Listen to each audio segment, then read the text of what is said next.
You're listening to the AfterBuzz TV network, now the largest new media platform on the web, and your #1 source for after-show entertainment. Very good, Dean. Johnson. From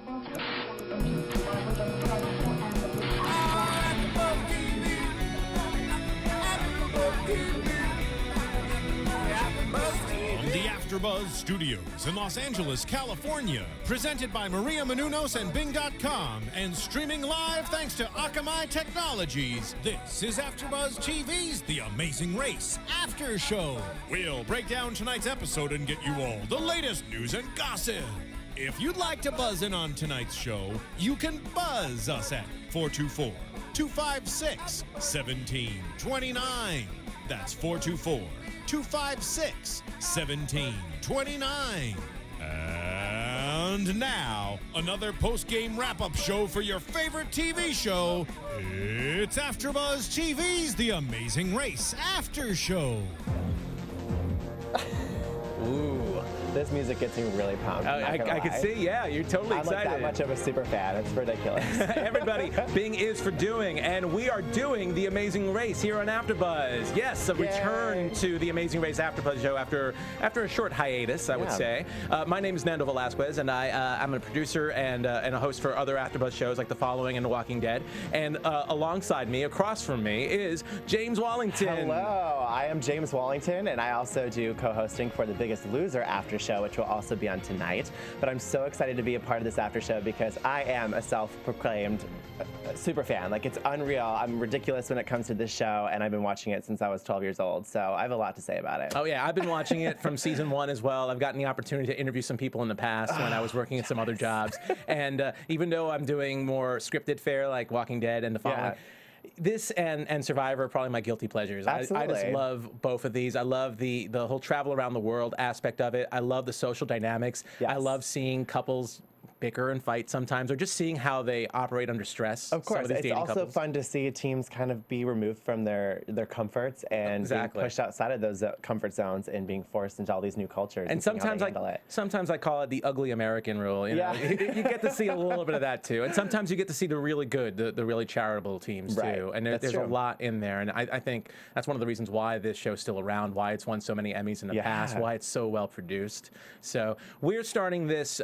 Today's our first show of the season, but we are 3 episodes in. So before we get started on what happened on today's show, we want to just talk a little bit about what we think so far about these teams. We've seen a lot of seasons in the past. How do you think this season's group compares or pairs up? Well, I know you and I've kind of touched on this a little bit, but I feel like over the years, the Amazing Race has found more of teams that have a niche, per se. Like, back in the day, it was really solid relationship types. I mean, not granted, there are still relationships on the show, but like the YouTubers or the hockey players, there's more of a niche to these relationships than past seasons, but it still keeps the ratings up, and it still keeps audiences like myself very entertained. So as far as this cast is compared to previous, you know, I have a lot of favorites. So. I agree with you there. It seems to be, everyone seems to have a little quirk. You got the hockey brothers, you got the Derby moms, you got Team YouTube, you got the country singers. They all have these little quirks. But I do miss there's not one team right now for me that's standing out. I think I told you this earlier. There's no Globetrotter team. There's no Chippendale team. There's no clown team. The closest team I think right now that could be that is the Derby moms. Yeah, I think it's a balance between the Derby moms and Team YouTube. Yeah, I think Team YouTube's just a little different. They're great. I love their enthusiasm, especially Joey's enthusiasm. Wow, crazy. But I do think that the one thing that they don't have that like Chippendales had and Globetrotters had is they were pretty much universally liked by everyone. Absolutely. And we've seen already that Joey, as fun and crazy as he is, when people are stressed out, they don't appreciate it. They don't appreciate it. They don't relate to that. He doesn't care. No. It's obvious he doesn't care. And he's having a great time. But I love it because they bring their own flair to the show, which is a flair we haven't seen. Exactly. I think they do a really good job of bringing that, and they don't do it in a catty way or anything either. So they're having a lot of fun, and I'm enjoying that. Right. So let's get into it. Let's start off the most obvious question. this episode really was the father-son team of Connor and Dave. They finished in second place last week, and unfortunately, Connor had a little bit of a mishap running to the mat trying to beat the... Actually, I think it was Dave. I think the dad's Dave. You're right. The dad is Dave. Connor is the son. Thank you for that. You're welcome. Yeah, so Dave, unfortunately, had a little bit of a mishap and was injured, and we got to learn a little bit more about how serious it was, but right from the bat, he called it. He said it was his Achilles tendon. I can't imagine how painful that would be. And plus, like, you know, I've been through the casting process before. I'm not much of a super fan. To go through all the steps to finally get on the show and then be on the second leg and injure yourself to the point where you're like, oh, am I going to have to go home because of it? That would suck. That'd be a huge disappointment.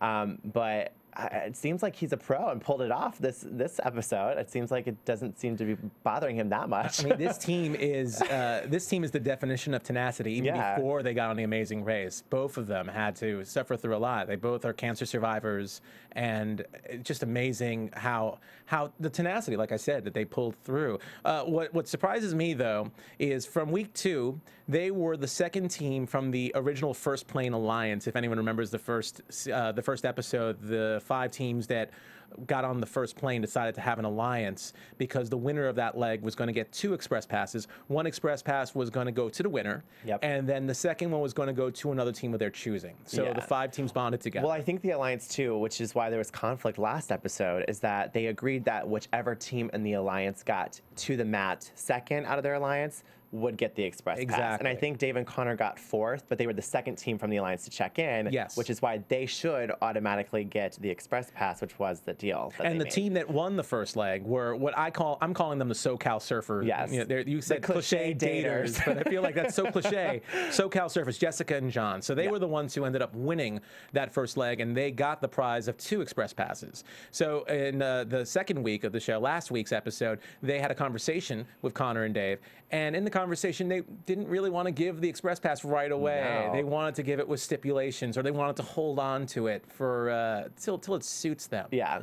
And I think it's a power trip. Just knowing that they have it in their back pocket, they just want people to kiss their butt, I think. And it's strategy, and I kind of get that, but I also feel like they had this big, strong alliance, and it would have been great to show loyalty to the people. That especially early in the game, I feel. I'm floored too about alliances because, again, in the previous seasons, if you go back to the way originals, the first 10 seasons, there were never really alliances that were formed. It was really more focused on each other. Occasionally 2 teams would bond. Right, but not like this mass alliance of 5 teams. Like last season was like the first time with like the twins and the Chippendales and I forget, Lexi and Trey. Yeah. Like, come on. Like, what? It's crazy that they have these big alliances. Well, I feel that the producers must have liked that aspect. It's fresh because this prize from the first leg is obvious. It's just going to help create alliances. Absolutely. It creates setups like that. So just to see Jessica and John strategizing and saying, well, we have this express pass, but we're going to put it in our back pocket. We know you're supposed to get it, and we're going to give it to you, but we want to trust you first. Yeah. I thought that was a little weird. But then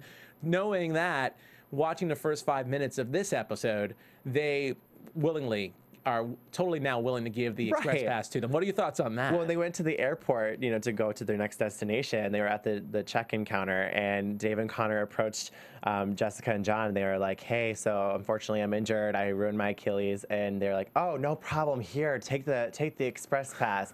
No brainer. They were just like, no problem. But the last episode, it was like, oh, struggle to give them that. Yeah. But again, we talked about this too, like, they're more of a weaker team now, and if they can give them the express pass in hopes that they could at least get to the pit stop over a stronger team, then they also have this research that a stronger team might be knocked out of the running. Yeah, no, I agree. They're obviously strategizing. They're really conniving, and I love it. It's great. We need to see some of that. Yeah. So they've thought this through, and I just loved how they flipped 180, it seems. Yeah. Maybe it's the editing, but they just seem to flip 180 well, as far as them being conniving, I think, you know, we talked about the villains this season, which is Max and Katie, the newlyweds. They're like, they even said it in the first episode, we do not like people, we're superficial, we're fake, blah, blah, blah, blah, blah.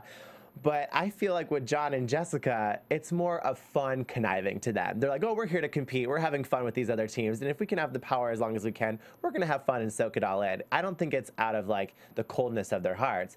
I think they're just enjoying the experience for what it is. I agree with you on there. I don't think they're evil. I don't think anybody. No. I don't think anybody's evil. No. I think Katie might be a little socially odd.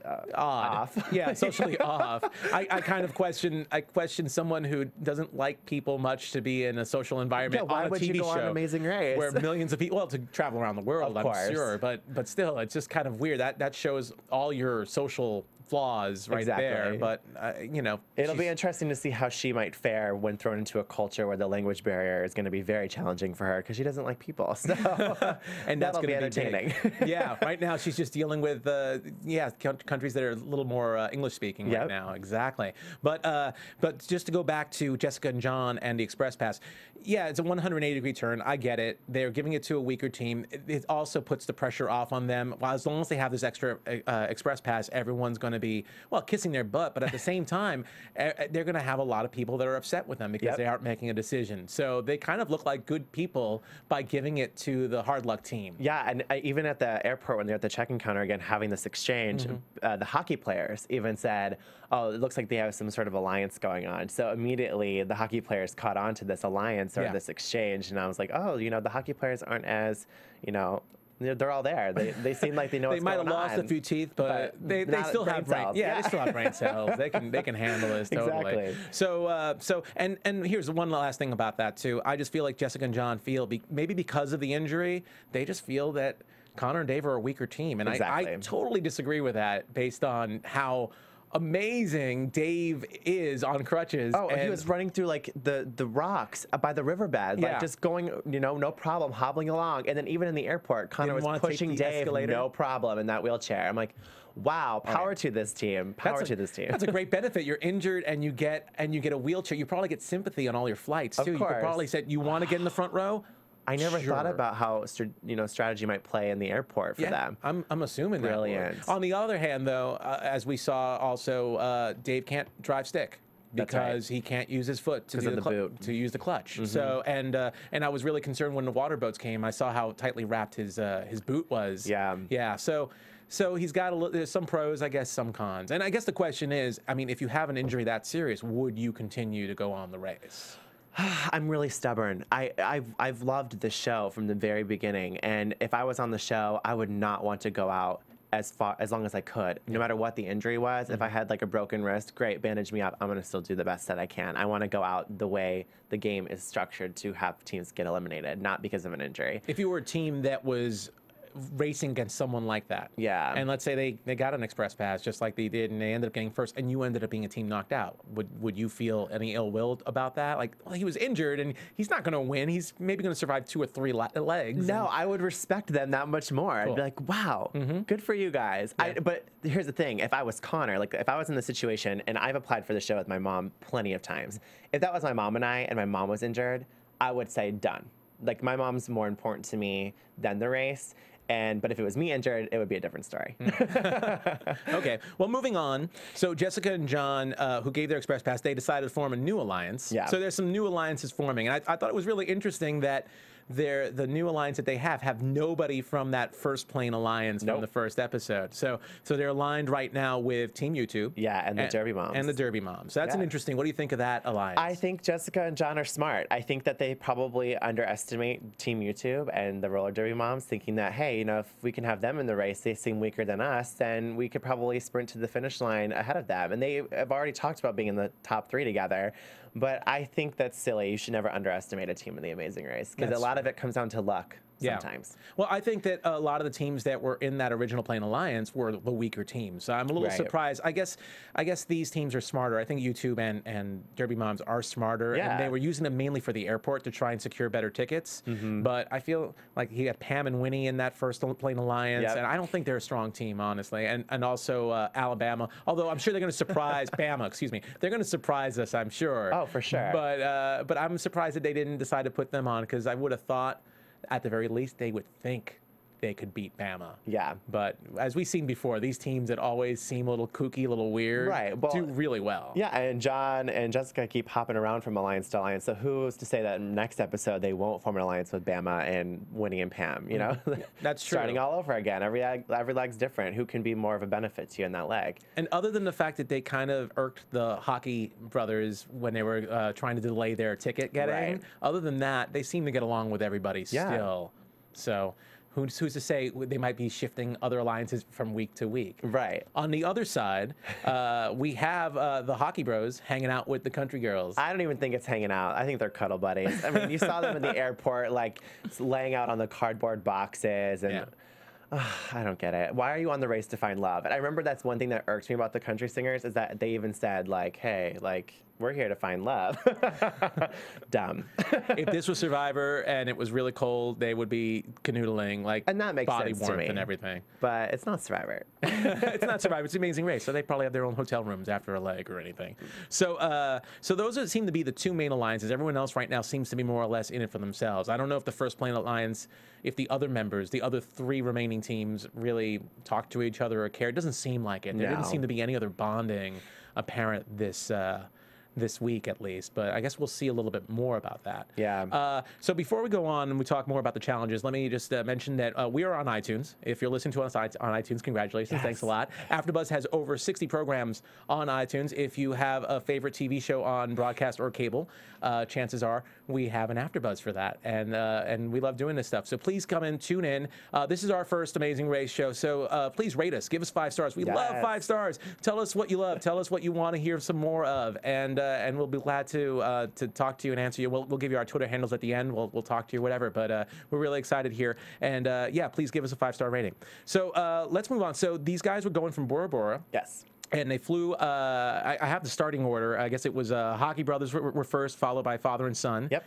And then we had our SoCal Surfers, Jessica and John, followed by Team YouTube, Bama, Derby Moms, and then the country singers and the newlyweds had the 4-hour time difference. Yeah. And Pam and Winnie took the rear. Yep. The best friends. So so they all start off that way, and they eventually caught up when they got to Tahiti because of the flights, the flight differences. Which you got. I'm glad they had that because at least it gave Dave a chance to get the MRI. Absolutely. But that stuff kills me sometimes. Yeah. You take a 4-hour penalty, and yet you catch up on the next flight. Yeah. So that kills me a little bit. But anyway, we get to the water boats, and pretty much the order changes. Father and Son still on top, man. They were number 1, followed by Jessica and John, Team YouTube. Newlyweds, and all the way down the line to Alabama, who just got lost. They decided to use the phone to book a flight, and I don't know. They're going to make it. They're just going to get there their own way with the water boats. So tell me, what do you think? What do you think about? Well, I guess we talked a little bit about Dave and the boot with the water. So I guess it's all the same. But so we got pretty much up to the Detour, and there were 2 choices on the Detour. They either had a chance to rev it up, which they got into a vintage car, and they got to maneuver through some cones, and both of them had to drive. Both members of the team had to drive, but they had to succeed the course within 83 seconds, or reel it in, which was a fishing expedition, pretty much. So everyone pretty much took the car. Yeah, everyone took the car, but Bama. But that's pretty self-explanatory because that seemed right up their alley as far as where they come from, what they're proud of. So yeah, that was no surprise with them going to the reel it in part of the Detour. And I'm guessing. I mean, I'm guessing I would have taken Rev It Up. I'm assuming you would have too. But yeah, see, I would have made the mistake though that I would have gone to Rev It Up, then realizing it's a stick shift, and I'd been like, oh shoot. But also, since I'm a super fan, I would have known to learn stick shift before going on the show. Like some of those teams just did beforehand. Yes. So I would definitely have probably chosen Rev It Up. Yeah, I feel that fishing expedition, that reeling in was just a weird one. It's the closest thing I can remember to is like Zelda. You ever play Zelda games? No. Well, in Zelda, it's a fun game, and yet they have a fishing section. Our producer, Martin, knows Zelda. He gave a little applause there. Yeah, they have these little fishing moments. It's like you're playing this game, it's like you're fighting monsters, and you're exploring, and all of a sudden there's this little fishing expedition. You just like, and pretty much it's like an hour in front of your TV set with a controller just fishing. So it's just randomly placed there. It's placed there for a reason. I guess you get some awards, and it's it's a world that you're exploring. So I suppose they add that there. But at the same time, it's like, you don't want to fish. You want to race. You want to get in the car. I didn't come to New Zealand to fish. I didn't come to New Zealand to fish. Come on. If I want fish, I'll go to a fish market. Come on. Right? So yeah, but that being said, I got to say, Bama did a pretty good job. They did. Yeah. They got really lucky, too. And it was unfortunate because I was really hoping that Dave and Connor would have stuck it out a little bit longer. I know that they were so probably stressed and frantic when it came to using the Express Pass at that moment. But I feel like if they would have given it a little bit more time, you never know, they probably could have caught fish. Yeah. I think there's a reason. I'm sure that just like in Survivor, they test all these challenges ahead of time. Yeah. And I'm sure they assumed that there was going to be a time difference. And I feel that 83 seconds, it seemed a little tough. It did. I mean, it took at least 2 to 3 times. At least. It seemed like. Jessica and John got really close on their first attempt, and I think they got it on their second. Everyone else was a little bit harder, but it seemed to take a while. And that's when I also have to wonder, too, like if you're in the back of the pack, like Chuck and Winona, and you already know all the teams are going towards Rev It Up, wouldn't you want to go to Reel It In thinking that if there is only 2 to 3 lanes for this course, some teams have to wait their turn to go on this course. So it seemed more quick and easy to go to Reel It In because you don't have to wait to use fishing poles. There's not a line. Well, they might not have known how many chances they have. Sometimes they actually say people have to wait. I think the telling thing is if you're last, sometimes you want to go to the challenge that everyone else is at because you want to know how far behind you are. That's true. So I think it's risky to be by yourself. There's no worse feeling than being by yourself on this race, not knowing who's in front, not knowing who's behind, and having a tough challenge, especially a challenge where you have to pretty much sit and wait. Yep. You have to wait and be like, oh, God, what's everyone else doing? I would get impatient. Yeah, you know, that's why I don't fault Connor and Dave for getting that Express Pass. Exactly. It's a shame that they did it so soon, but I don't blame them because I think I would be so impatient. It would be crazy. But they were already at the head of the pack here. So it was like if you would have waited at least 30 minutes, probably Chuck and Winona would have showed up and they would have been like, all right, we're at least ahead of one team. Let's stick it out and do this. I think it was just more of an impulse because they were worried about the injury. So I think it could have been thought out. No, I agree. I agree with you. I just feel like they gave it, 5 minutes? I feel like, especially with some of those challenges lasting hours, I feel like 5 minutes was still a little short. Yeah. I'm sure if they even got a nibble on one, they might have said, okay, you know what? Let's hang here for a little while. Let's give it a shot because they still had another challenge that they could have used the Express Pass for if they really fell behind. Exactly. So that's my opinion. But anyway, so out of that whole experience, the placement was Connor and Dave, father and son. They were number 1 because of the Express Pass. Then we had SoCal Surfers.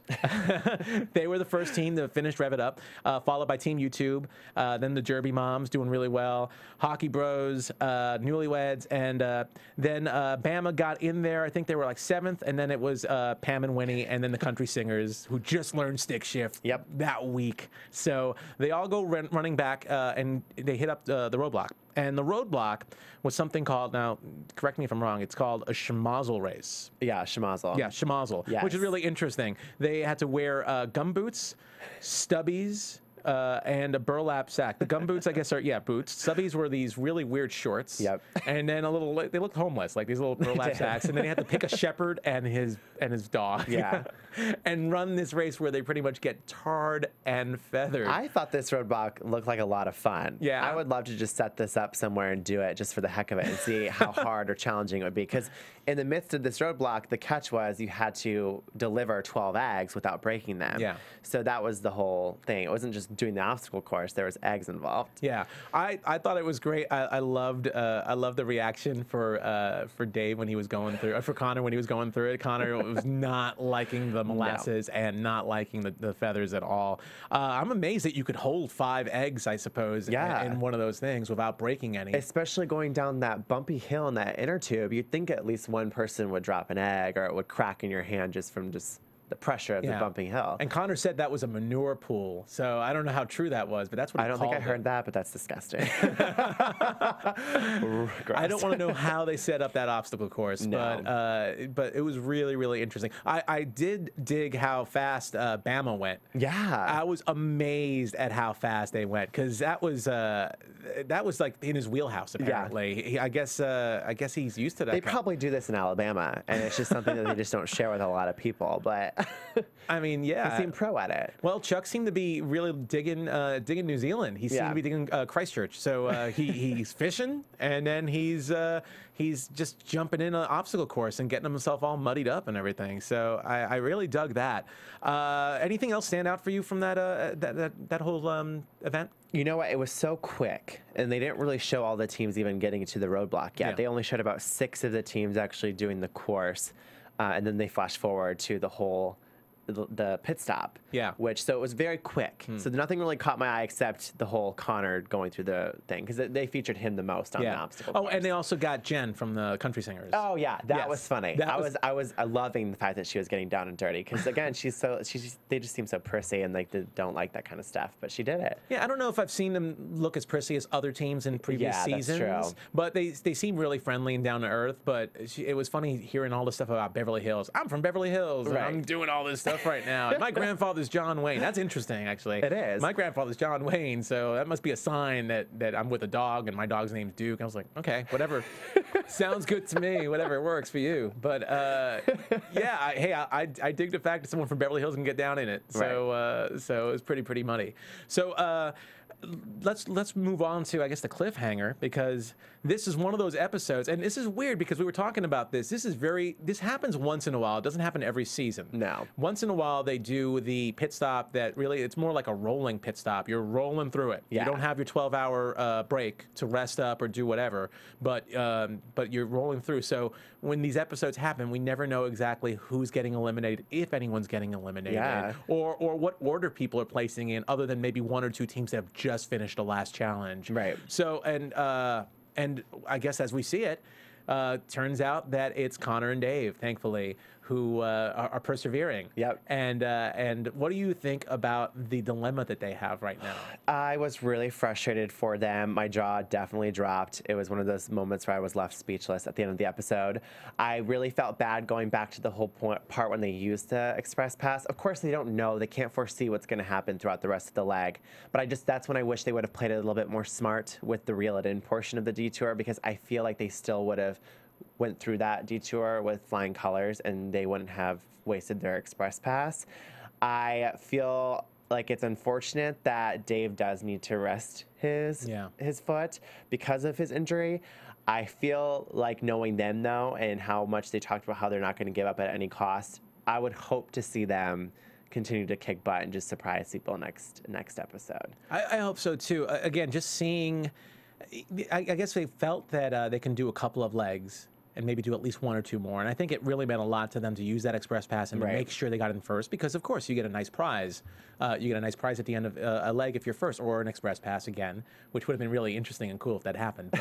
But they got a pass. I mean, Dave's not really going to be doing any Thai boxing anytime soon. No. But I guess father and son get to go to Bangkok. Take it as you will. At least they got something. They get something out of it. So I think I know one of the biggest concerns is like, I need to rest my foot. But if you think about it, again, they can't foresee the race, but I would probably push through the next leg, thinking that maybe we're going to fly to a new destination, and that air time in the air would be enough resting time for my foot. You know, that would be my mentality. That's true, but you know, whenever I fly, I usually can't. I'm one of those people who can't sleep. I'm jealous of people. I have a friend who, the second the plane starts moving, starts taxiing, they're out like a light. I can't do that.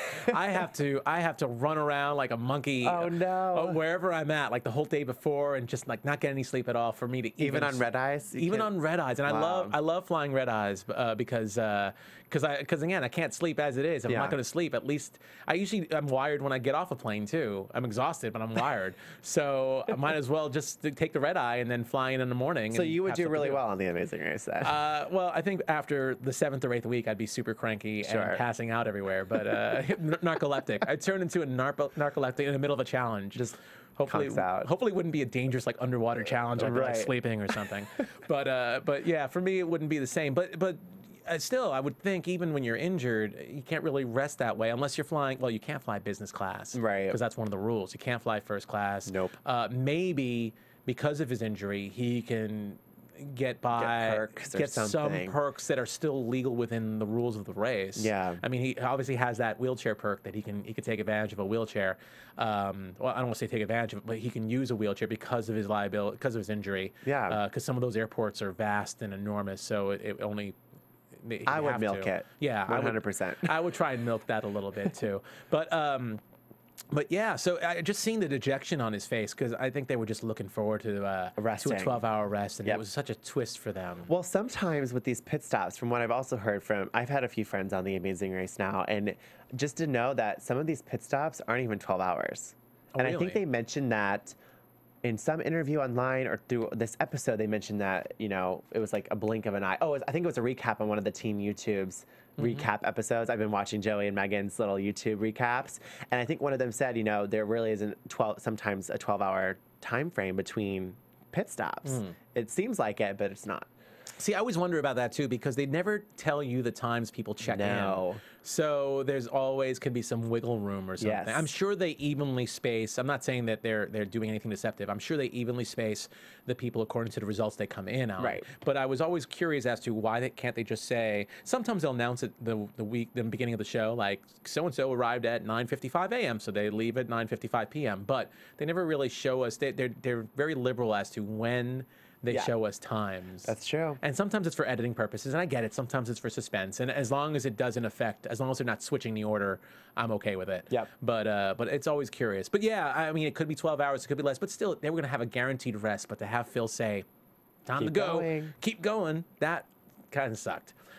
So they have a really big decision. What do you think? Do you think after that leg, do you think they're capable? Do you think he would keep going? Well, I've never had any injury to my Achilles tendon, so I'm not a pro when it comes to figuring out what I would do, but I would like to think that I would be able to suck it up and push forward. However, it seems like on Dave's face that he's just in so much pain. Yeah. And I give him credit for not wanting to give up, because I'm not a quitter by any means. But I think that it would be wise for them maybe to pull themselves from the competition, which I hate saying, because I'm a huge fan of like the parent-child teams on the show. And I love their backstory, that it would just be sad to see him go this early because of this unfortunate injury. I think the other thing to keep in mind too when you're doing these races, not that I've done one, but there always seems to be a lot of pressure to not let your partner down. Yeah. And I feel that a lot with Dave. I think it'd be really hard for a parent-child team, especially when you're in this type of intense physical competition. If you're a parent, you don't want to let your child down. Yeah. You don't. That's like I think that's probably a fear for most parents, is just having their child look up to them and then them letting them down, or vice versa. Like I wouldn't want to let my dad or my mom down, whoever I did the race with, because that would suck to leave the race and have to like cope with that. Yeah, I think if it was like me running with my mom or dad, I think I would be okay with it if they had to quit, especially on an injury like that. Absolutely. I think still the mentality is you just don't want to let your partner down. And this is the most extreme case.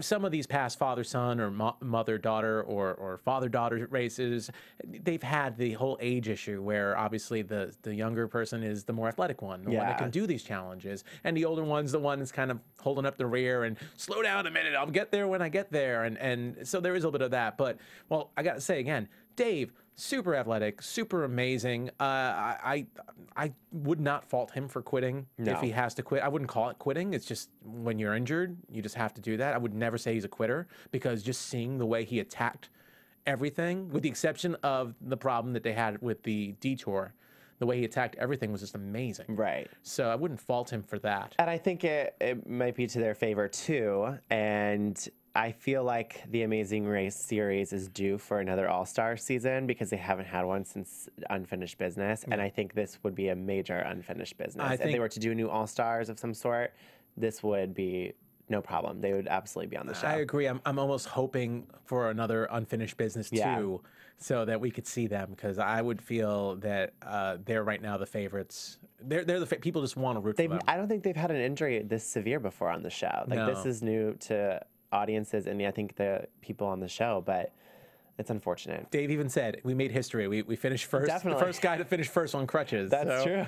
He will go down in Amazing Race trivia. That is definitely true. There you go. Exactly. So that being said, what do you think about the rest of the lineup? We obviously don't know the order. Right. We know, I believe Team YouTube did finish. There was a couple of teams that finished. Not YouTube. I'm sorry. SoCal Surfers finished. I'm not sure if YouTube finished. They did. The SoCal Surfers did finish, but we never saw them get to the pit stop. No one else yet, because there's still the cliffhangers on Connor and Dave. Yes. What do you think about the placement right now? We'll get into real predictions, but I just figured this is kind of still the same leg. Yeah. So what do you see happening here? Again, it really there's a lot of factors in this race. A lot of it comes down to whether they're going to have a car problem the next leg, or if they're going to miss their plane, or if they're not going to have their right.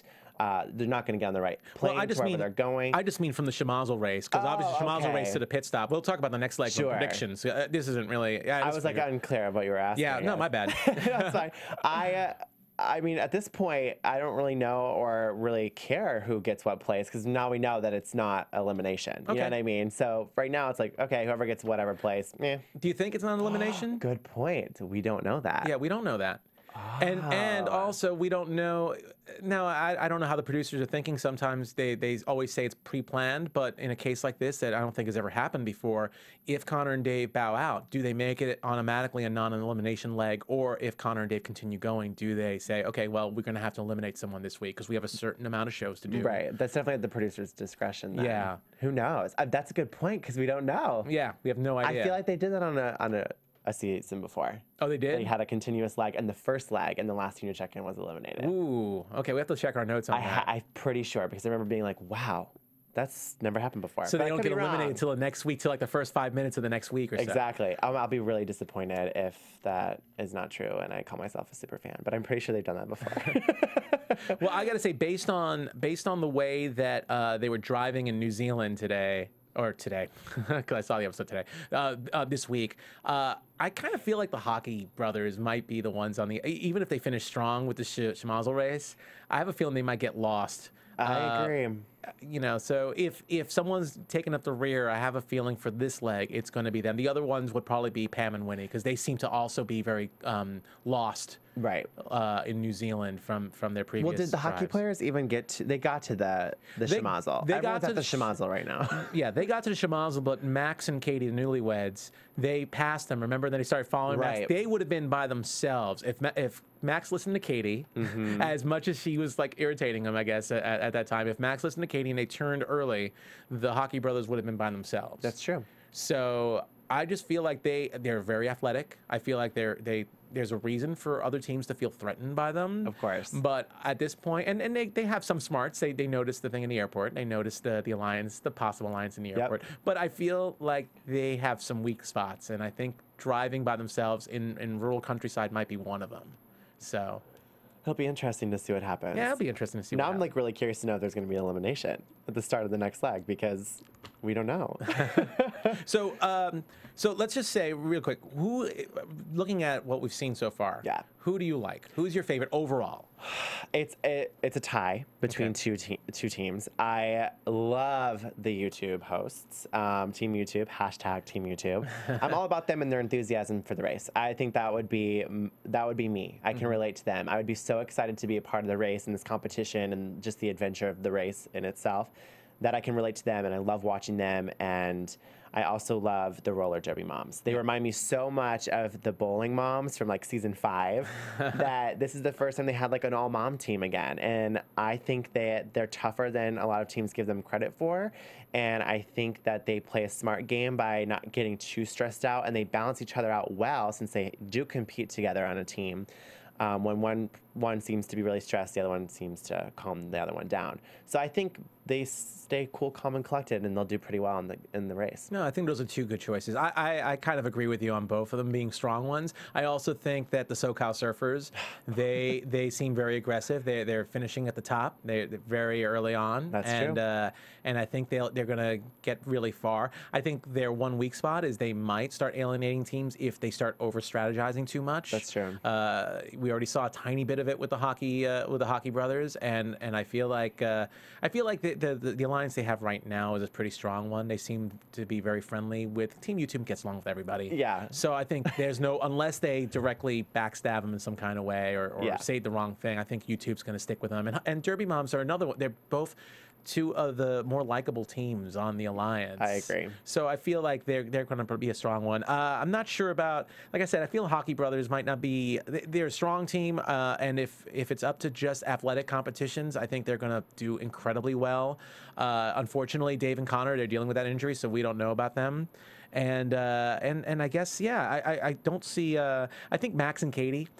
They might go far too. If they might start bickering sooner or later. I feel like this race brings out the worst in people, and Katie's already seeing a little bit of she's a little impatient at times and not really friendly with people. And I think it works to their favor, actually, that they do kind of isolate themselves from the other teams because they're more focused on what they're doing and what mistakes they're making rather than what the other teams are doing around them. And if they just keep that level head, they'll probably, not necessarily get to the top end of the leg, but as long as they stay at the bare minimum of every leg, they can go far. I think as long as they're in the middle of the pack, they're fine. And they do that, they're fine. But if they start getting super aggressive and they're fighting for the first spot, it might turn again to Ryan and Abby from last season because they were very separate, and then the alliances started forming and plotting against them. Yep, that's true. So I think as long as they probably don't think that way at this point in the race, everyone wants to finish first. They want to get the prizes or whatever they can get, and the comfort of starting the next leg early. But as long as they stay toward the back, I think they'll be a major underdog. Yeah. And as long as they keep their cool, especially Katie, because it seems like I really feel like we'll be seeing some previews in a couple of weeks where they're losing their cool a little bit. Yeah. So that being said, and I know it sounds like we did some predictions, but let's do some AfterBuzz predictions for next week's show and figure out what we're doing. I love this noise that happens. TV predictions. Yay. So, do you have an idea yet? Well, now that you brought it up, I think it would be really fun to see a team get eliminated at the start of this next episode because we don't know if it may be a continued leg, yes, but that doesn't mean that someone might not get eliminated. So you're predicting it's going to be an elimination? It wouldn't surprise me. Amazing Race always throws in some last-minute thing that just leaves me going, what, So I would like to see that happen, but... Because you're evil. That's evil. So evil. No, I'm kidding. But it's entertaining. It's entertainment. But I also think that, again, it entirely depends. I feel like every leg that there's some sort of equalizer where all the teams end up together. Like on this episode particularly, they were at the jet boats and they had to spend the night, and everyone was on a fair playing field again.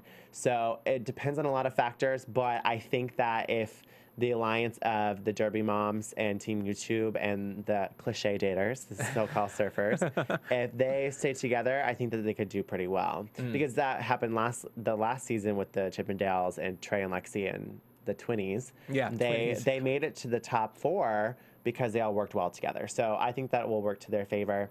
But who knows? I think since Chuck and Winona and Pam and Winnie seem to be kind of always in the back as of lately, one of them may be eliminated, or the hockey players. Who do you think's the next to go? Then you think's going to be the hockey players? It'll be one of those 3, but I'm gonna say Pam and Winnie maybe. Okay, all right, cool. I think I'm going to be evil. I want to say that not only does a team get eliminated at the beginning, but I would love it if, and this is just me being evil, if Connor and Dave quit, I guess, too. It'd be really interesting to see 2 teams eliminated within 5 minutes. I think there's just something really, as much as I don't want to see Connor and Dave go, please, if they're listening, I don't want to see you go. I'm just saying it'd be really interesting to see 2 teams out the bat, but I think producers would also hate that because they'd be like, we got to fill some space. We're going to have an extra. The end of the next episode would be a non-elimination. It would be predictable. Probably. But I also think that Pam and Winnie or the Hockey Brothers, I feel, are the 2 strongest candidates to not make the next leg. Yeah, that's the way I'm thinking right now. That's true. So, yeah, but if you want to base it on editing too, because I know that editing is a factor in this thing. Bates and Anthony, the hockey players, haven't really had much development, and they don't really have a lot of like side confessionals. Yeah. But Pam and Winnie do. And so I wonder if you want to base on the editing techniques of the show. Do you feel that strong? I know that happens a lot. I feel that way in Survivor a lot, or Celebrity Apprentice. But do you feel that in Amazing Race? I don't know. Since it's CBS, anything goes. I don't know. But I feel like Bates and Anthony, the hockey players, could really surprise us. You never know. Oh yeah, they're a wild card. They're definitely a wild card. Again, I don't think they're. I think they're strong, but I think they have some weak spots, and they'll come to light. Yeah. So before we go, one last thing. Serial Buddies. It's a movie done by Maria Menounos and Kevin Undergaro, who are in charge here at AfterBuzz, and it comes out in theaters this Friday, March 8th. It's a serial killer buddy comedy movie. First of its kind that I know of, and it's really funny. If you've seen the trailers up on YouTube, we also have links to it, and yeah, go check it out if you can. It's going to be in theaters this Friday, March 8th. Absolutely. Yeah, and then otherwise, that's it for our show, our first Amazing Race AfterBuzz special.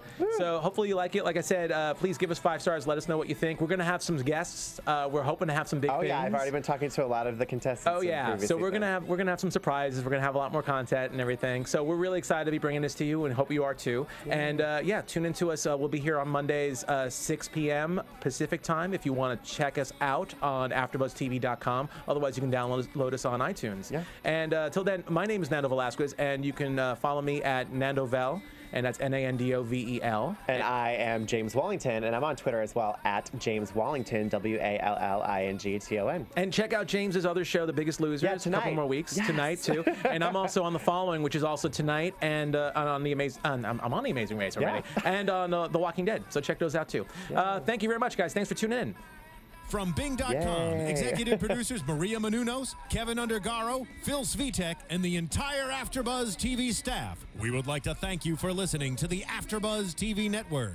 To watch or listen to other after shows and post comments or questions, be sure to visit AfterBuzzTV.com. I'm Sir Richard Wentworth, and this has been a presentation of AfterBuzz TV. Buzz you later.